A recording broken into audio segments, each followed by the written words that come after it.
Il existe des vérités que l'on fuit toute une vie, non pas parce qu'elles sont violentes, mais parce qu'elles sont trop simples pour que notre esprit anxieux les accepte. L'anxiété n'est pas seulement une émotion qui t'épuise, c'est une manière de regarder le monde comme s'il était constamment sur le point de s'effondrer. Et pourtant, si tu écoutes attentivement, il y a une voix silencieuse qui chuchote une autre réalité. Ce n'est pas la vie qui te tourmente, c'est la manière dont tu lui donnes du pouvoir sur toi. Aujourd'hui, je veux te révéler ce que les stoïciens savaient depuis des siècles. L'anxiété ne disparaît pas en essayant de la fuir, elle disparaît lorsque tu apprends à la regarder droit dans les yeux. Tu vas découvrir les 10 leçons stoïciennes qui transforment le chaos intérieur en une force stable, immobile, presque lumineuse. Des principes que Sénèque murmurait lorsque tout s'effondrait autour de lui, que Marc Aurèle écrivait en secret dans ses nuits de solitude et qu'Épictète enseignait à ceux qui avaient tout perdu sauf leur esprit. Avant de continuer, écris en commentaire « Je choisis la paix aujourd'hui ». Cela marque ton engagement à transformer ton regard. Abonne-toi et reste jusqu'à la fin, car je vais t'emmener vers une vérité que beaucoup pressentent, mais que peu osent vraiment affronter. Ce n'est pas l'anxiété qui te retient prisonnier, c'est l'illusion que tu n'as aucun pouvoir sur elle. Pour comprendre comment éliminer ton anxiété et retrouver un calme profond, il faut revenir à l'époque où le chaos n'était pas une sensation intérieure, mais une réalité quotidienne. Les stoïciens ont développé leur philosophie dans un monde secoué par les guerres, les pandémies, les trahisons politiques et l'instabilité permanente. Et pourtant, c'est précisément dans ce tumulte que Sénèque, Épictète et Marc Aurèle ont forgé une vision radicale de la tranquillité intérieure. Ils ne cherchaient pas à fuir la réalité, mais à comprendre pourquoi l'être humain souffre davantage de ce qu'il imagine que de ce qu'il vit réellement. Pour Sénèque, l'anxiété était une fabrication mentale. Nous souffrons plus souvent dans notre imagination que dans la réalité. Épictète voyait dans nos craintes une erreur fondamentale, celle de croire que les événements extérieurs ont le pouvoir de définir notre paix. Quant à Marc Aurèle, empereur accablé par la peste et les invasions, il écrivait chaque nuit que l'homme ne peut être troublé que par son propre jugement. Leur message était simple mais révolutionnaire. Tu deviens esclave de ce que tu crois devoir contrôler. Avec le temps, cette sagesse a été oubliée, noyée dans une modernité qui glorifie l'urgence, la performance, l'hyperstimulation et la comparaison constante. Aujourd'hui, ton anxiété naît souvent du même malentendu que celui de l'Antiquité. Tu crois que ta paix dépend du monde, alors qu'elle dépend de ton esprit. En redécouvrant ces enseignements, tu vas comprendre que les stoïciens n'étaient pas des philosophes détachés du réel, mais des experts de la survie psychologique, capables de révéler pourquoi notre monde moderne, malgré tout son confort, a plus que jamais besoin de leurs leçons pour guérir l'âme. Tu crois peut-être que ton anxiété est née des circonstances, des imprévus, des gens, des responsabilités, ou même des blessures qui t'ont marqué. Mais si tu regardes avec courage, tu vas découvrir une vérité plus dérangeante.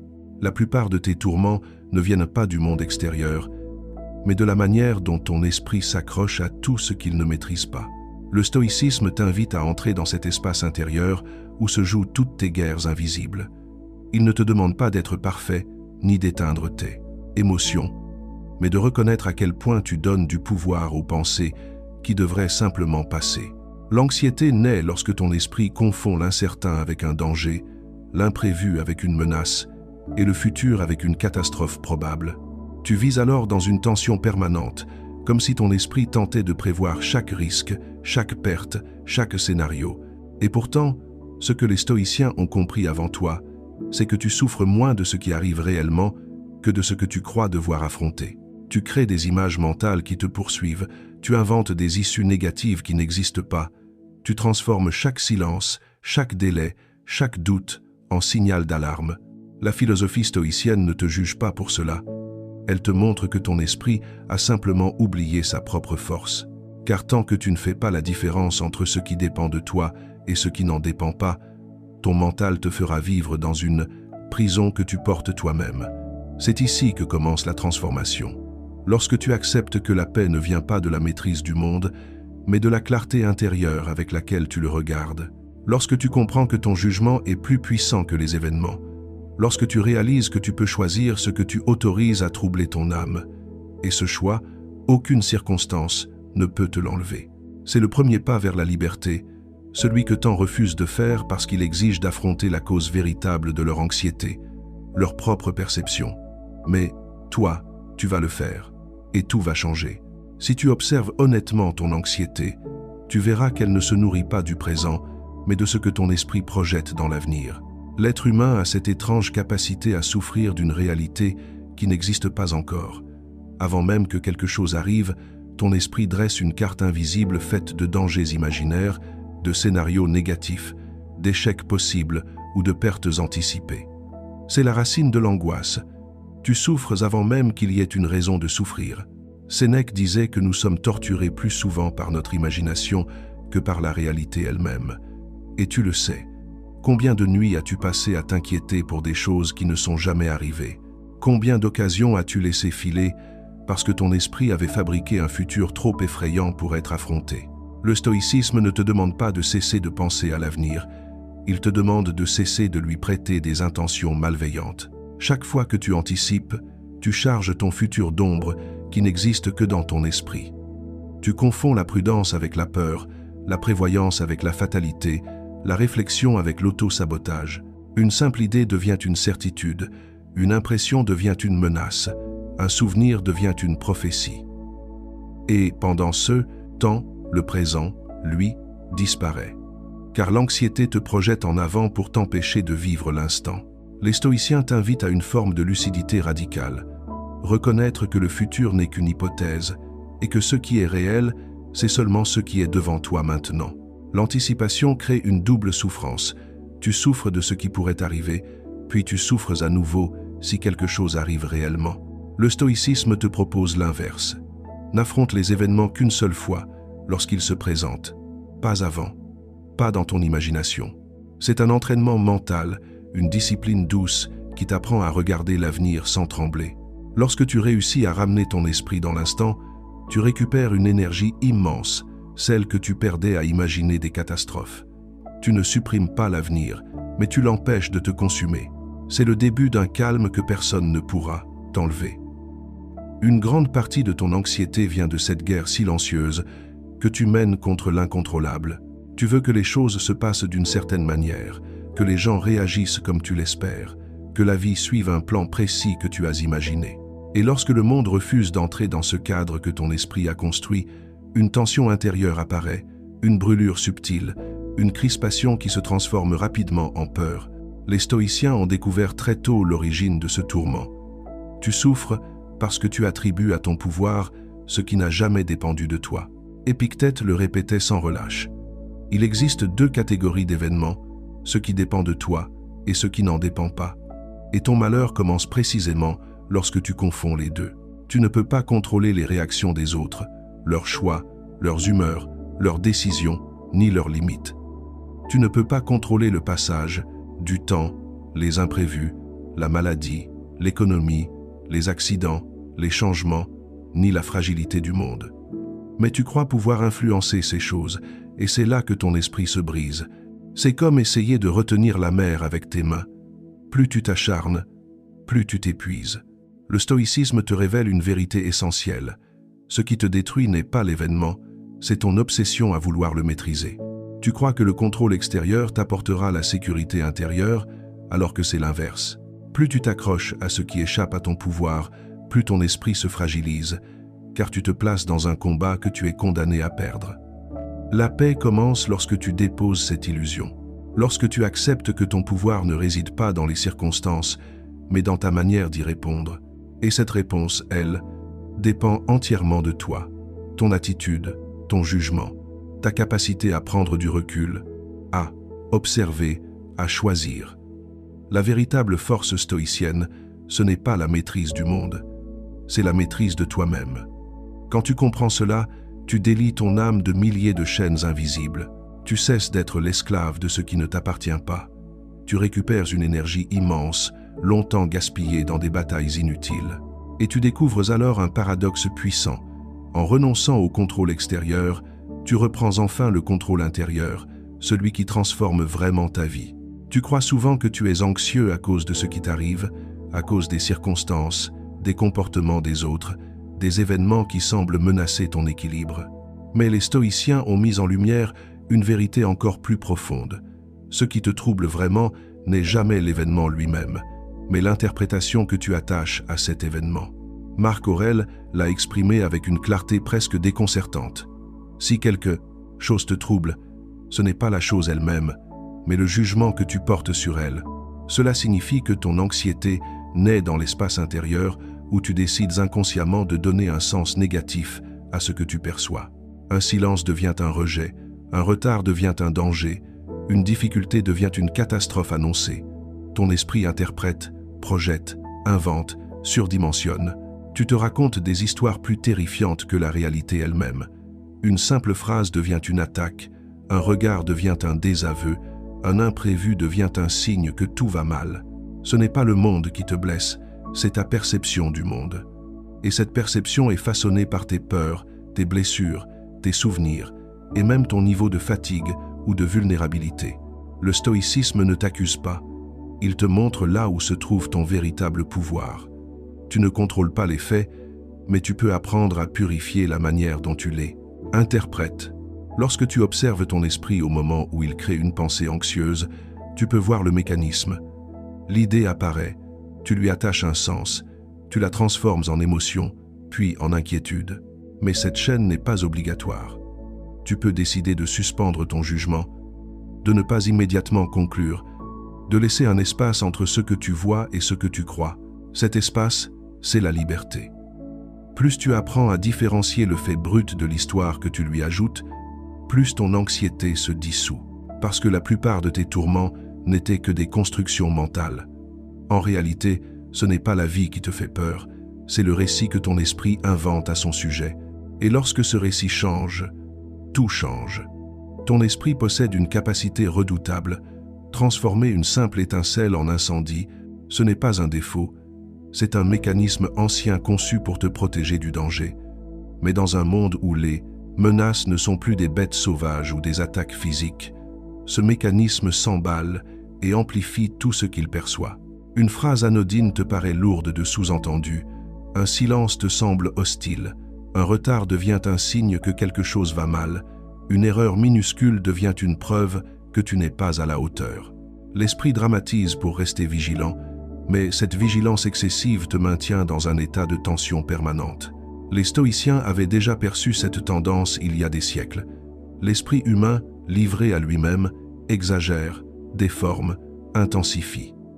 Ce n'est pas volontaire, c'est presque automatique. Le danger est que tu finis par réagir non pas à la réalité, mais à une version amplifiée de la réalité. Tu entends un bruit et tu imagines un problème. Tu vois un message sans réponse et tu imagines une rupture. Tu reçois une remarque et tu imagines un rejet. Et tout cela se produit en quelques secondes, souvent sans que tu en aies conscience. Le stoïcisme t'invite à un exercice de lucidité. Voir comment ton esprit grossit chaque détail, comment il ajoute des couches d'interprétation inutiles, comment il se sert du pire scénario comme d'une vérité probable. Cette amplification mentale te coupe de ta force intérieure, car elle t'emprisonne dans l'émotion au lieu de t'ancrer dans le fait. Lorsque tu apprends à identifier cette amplification, tu récupères du pouvoir. Tu te rends compte que l'émotion que tu ressens n'est pas une réponse à la situation, mais une réponse à ton interprétation amplifiée. Et quand tu retires cette amplification, tu reviens au réel, un réel souvent beaucoup moins dramatique que ce que tu imaginais.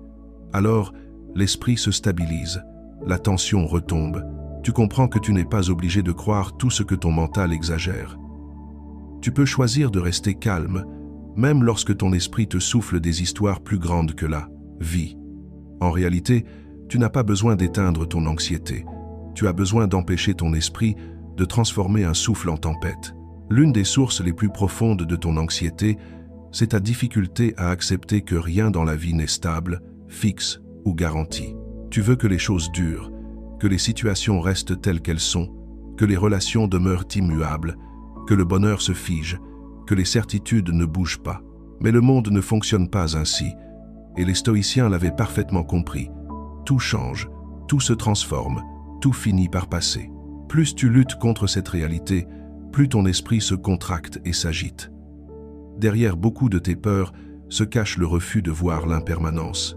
Tu as peur de perdre ce que tu aimes, peur que les choses s'effondrent, peur que le futur ne ressemble pas au présent, peur que le temps t'arrache ce que tu crois indispensable. Et cette résistance crée une tension intérieure permanente. Marc Aurèle observait que la vie est un mouvement incessant, un flux qui ne t'appartient pas. Chaque fois que tu t'accroches, tu souffres. Chaque fois que tu veux retenir, tu te fatigues. Chaque fois que tu veux contrôler la durée des choses, tu entres dans un combat que tu ne peux pas gagner. Le stoïcisme t'invite à une forme de maturité intérieure. Comprendre que tout ce qui existe est en transition. Les saisons passent, les relations évoluent, les émotions fluctuent, les corps changent, les opportunités naissent puis disparaissent. Lorsque tu acceptes cette vérité, tu arrêtes d'exiger de la vie ce qu'elle ne peut pas offrir. La garantie. L'impermanence n'est pas une menace, c'est un rythme naturel. Elle te rappelle que rien n'est acquis, mais rien n'est perdu non plus. Tout se transforme. L'anxiété vient lorsque tu veux que tout reste exactement comme tu le désires. Mais la sérénité naît lorsque tu droicis, accompagne le mouvement plutôt que de le refuser.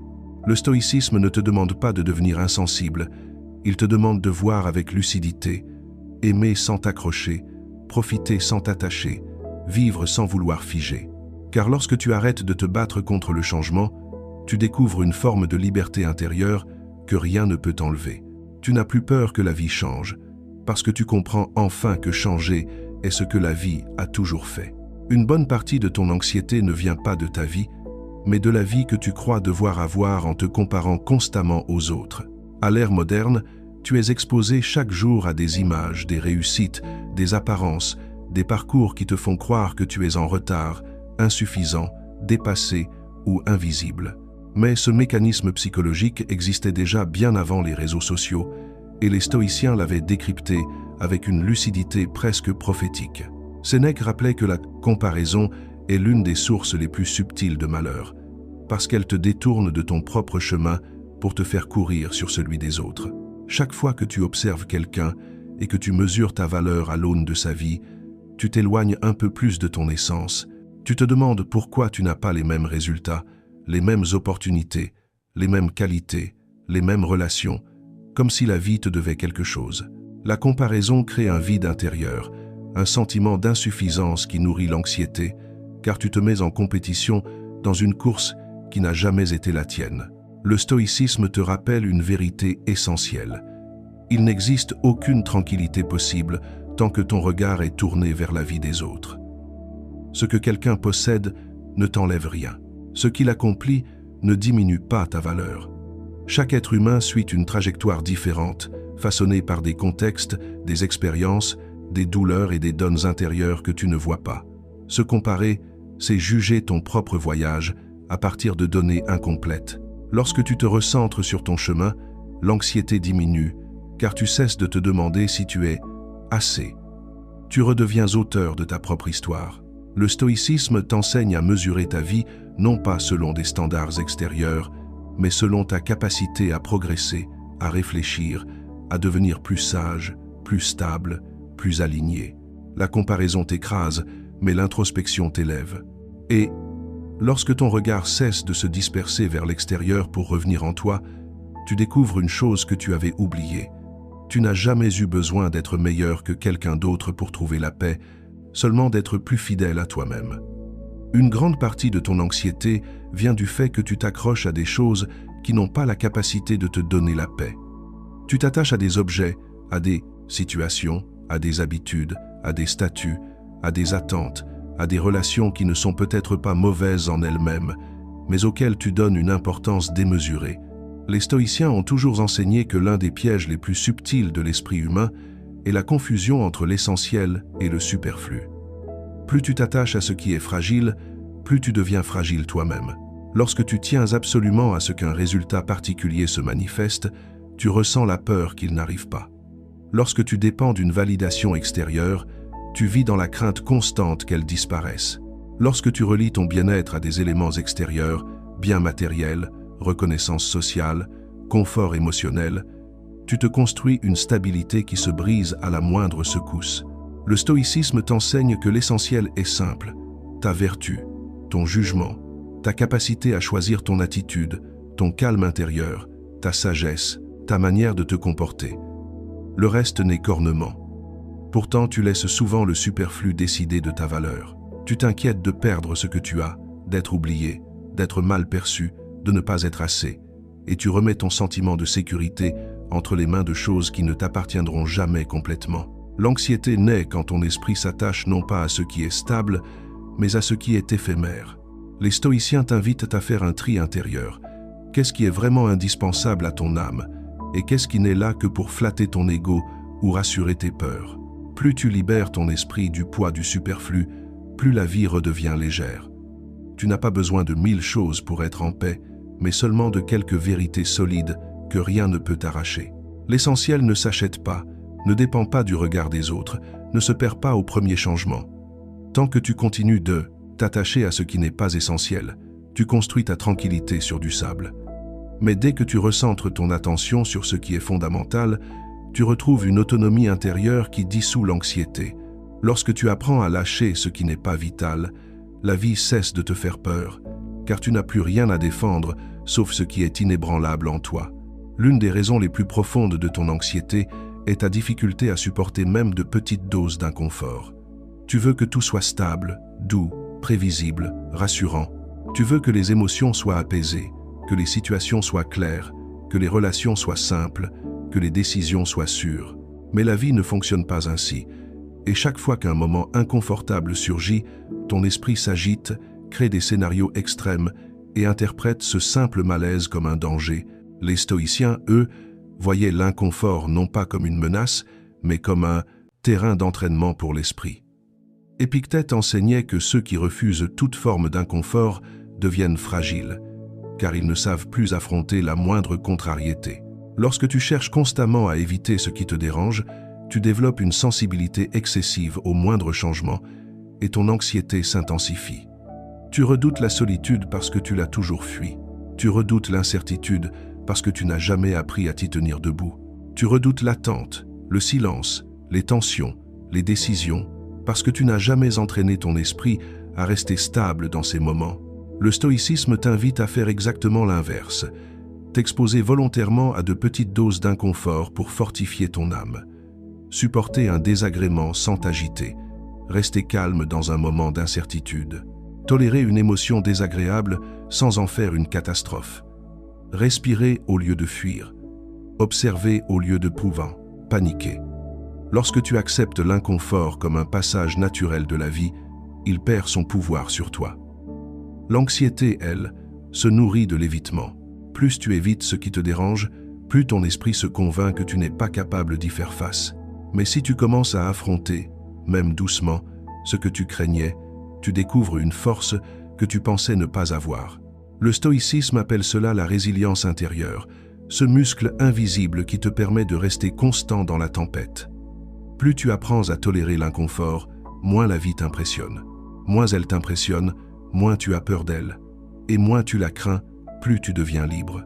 À ce stade, tu commences peut-être à voir avec une clarté nouvelle ce que les stoïciens avaient compris depuis longtemps. L'anxiété n'est pas une force extérieure qui t'attaque, c'est un mouvement intérieur que tu nourris sans le savoir. Toutes les leçons précédentes convergeant vers une même vérité. Ton esprit s'est habitué à réagir automatiquement, à amplifier, à anticiper, à se comparer, à vouloir contrôler, à s'attacher, à fuir l'inconfort. Rien de tout cela n'est une faute morale. C'est simplement le mécanisme d'un esprit humain laissé à lui-même, un esprit qui veut te protéger, mais qui finit par te piéger. Les stoïciens t'invitaient à observer ce mécanisme, non pas pour te juger, mais pour reprendre la souveraineté que tu as abandonnée sans t'en rendre compte. Leur question la plus puissante n'était pas « De quoi as-tu peur ?» mais « Pourquoi crois-tu que tu devrais avoir peur ?» Car derrière chaque anxiété se cache un jugement secret, une croyance non examinée, un attachement profond à une idée de sécurité qui n'a jamais existé. Ce que tu redoutes n'est presque jamais l'événement en lui-même, mais la version de cet événement que ton esprit a fabriqué. Et cela crée une tension intérieure. Une part de toi veut changer, mais une autre part s'accroche à ses anciens réflexes parce qu'ils lui donnent l'illusion de contrôler la vie. Le stoïcisme te place devant un seuil, celui que la plupart refusent de franchir, car il exige un courage rare. Reconnaître que beaucoup de tes souffrances ne viennent pas du monde, mais de toi. Cette révélation est inconfortable, mais elle est aussi libératrice, car si la racine de ton anxiété est intérieure, alors la solution l'est aussi. Ce que les stoïciens voulaient enseigner n'était pas une technique, mais une transformation, une manière nouvelle de te tenir face à la vie. Une posture intérieure où tu n'es plus ballotté par le chaos, mais ancré dans ta propre force. Maintenant que tu as vu les mécanismes qui créent ton anxiété, une question silencieuse se pose. Es-tu prêt à descendre encore plus profondément, là où se trouvent les pièges invisibles, les illusions les plus subtiles, ces zones de l'esprit que même les sages craignaient d'explorer? Si oui, alors la partie 2 va t'emmener là où très peu osent aller. Il existe un paradoxe profond que les stoïciens avaient compris bien avant que la psychologie moderne ne le formule. Plus tu recherches la sécurité, plus tu deviens vulnérable à l'anxiété. Tu crois souvent que la paix naîtra lorsque tout sera sous contrôle, lorsque rien ne pourra te surprendre, lorsque tu élimineras les risques, les imprévus, les tensions, les incertitudes. Pourtant, c'est cette même quête de maîtrise totale qui t'enferme dans une spirale de peur. Tu veux être certain, alors tu scrutes chaque détail. Tu veux être rassuré, alors tu interprètes chaque signe. Tu veux être protégé, alors tu deviens hyper vigilant. Et cette vigilance, qui devait te protéger, finit par t'user, car tu transformes chaque nuance de la vie en possible menace. Le paradoxe stoïcien affirme que tu crées précisément ce que tu veux éviter, la peur d'avoir peur, l'inquiétude d'être inquiet, la tension de vouloir éliminer toute tension. À force de traquer le risque, tu vois du danger partout.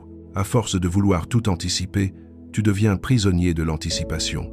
À force de vouloir te sentir en sécurité, tu oublies que la sécurité intérieure ne dépend pas des circonstances, mais de la manière dont tu accueilles les circonstances. Les stoïciens avaient compris que la vie est trop vaste, trop mouvante, trop imprévisible pour être contenue dans un cadre rassurant. Et plus tu t'efforces de la contenir, plus tu renforces ton sentiment d'impuissance. C'est ici qu'intervient la contradiction centrale. Tu crois que l'absence d'incertitude te rendra calme, mais c'est la présence de l'incertitude qui peut t'enseigner la stabilité. Tant que tu cherches à éliminer le mouvement naturel de la vie, tu te heurtes à ce qui dépasse ton pouvoir. Et cette collision nourrit l'anxiété, car tu te places dans une bataille perdue d'avance. Les stoïciens t'invitent à faire un pas que la plupart refusent. Reconnaître que la paix n'est pas le résultat d'une vie parfaitement maîtrisée, mais d'une âme capable de rester droite dans ce qu'elle ne maîtrise pas. Ils t'apprennent qu'il existe deux formes de sécurité. Celle que tu cherches dans le monde extérieur, fragile, instable, dépendante de 1000 facteurs, et celle que tu construis en toi, enracinée dans ta capacité à répondre avec calme, même lorsque rien n'est certain. L'illusion moderne te fait croire que tu seras enfin tranquille lorsque tu auras tout réglé, tout anticipé, tout neutralisé. Mais le stoïcisme affirme l'inverse. Tu seras tranquille lorsque tu cesseras d'attendre que le monde soit tranquille pour l'être. Tu crées ton anxiété en exigeant de la vie ce qu'elle ne peut pas offrir. Un futur parfaitement aligné sur tes attentes. Et tu te libères lorsque tu cesses d'attacher ton calme à ce futur hypothétique. Le paradoxe stoïcien devient alors une lumière dans l'obscurité. Tu n'as pas besoin d'être sûr pour être stable, tu n'as pas besoin d'être protégé pour être courageux, tu n'as pas besoin de savoir pour avancer. Ce n'est pas en éliminant l'incertitude que tu guéris ton anxiété, c'est en apprenant à exister pleinement au milieu d'elle. Plus tu cherches à fuir le chaos, plus tu l'alimentes. Mais plus tu acceptes de marcher avec lui, moins il t'impressionne. C'est ici que commence la véritable sagesse intérieure. Dans le moment où tu comprends que la paix n'est pas quelque chose que la vie te donnera, mais quelque chose que tu cesses d'abandonner. L'une des grandes tragédies de notre époque est que nous vivons entourés d'illusions si bien construites que nous ne les reconnaissons même plus comme des illusions. Elles se glissent dans ton esprit sous forme d'idées évidentes, de croyances collectives indiscutées, de normes sociales jamais questionnées. Et chacune d'entre elles nourrit subtilement ton anxiété. Les stoïciens vivaient dans un monde violent, instable, souvent brutal, mais paradoxalement, leurs âmes étaient moins perforées que celles des hommes d'aujourd'hui. Non pas parce que leur vie était plus simple, mais parce que leurs attentes l'étaient. Aujourd'hui, on t'a vendu un mythe dangereux, celui de la vie parfaite. Une existence fluide, maîtrisée, sans heurts ni imperfections, où tout devrait aller dans ton sens. Une carrière sans faille, une relation idéale, un corps conforme aux standards, une image irréprochable, une réussite constante. Et la moindre imperfection te semble alors inquiétante. La moindre difficulté devient un signe que quelque chose ne va pas. La moindre contrariété active en toi une peur, celle de ne pas être à la hauteur. Mais les stoïciens savaient qu'aucune vie humaine n'est parfaite et que la paix intérieure ne dépend jamais d'un alignement extérieur, mais d'un alignement intérieur. Une autre illusion moderne est celle de la tyrannie du résultat. Tu crois que ta valeur se mesure à ce que tu accomplis, à ta productivité,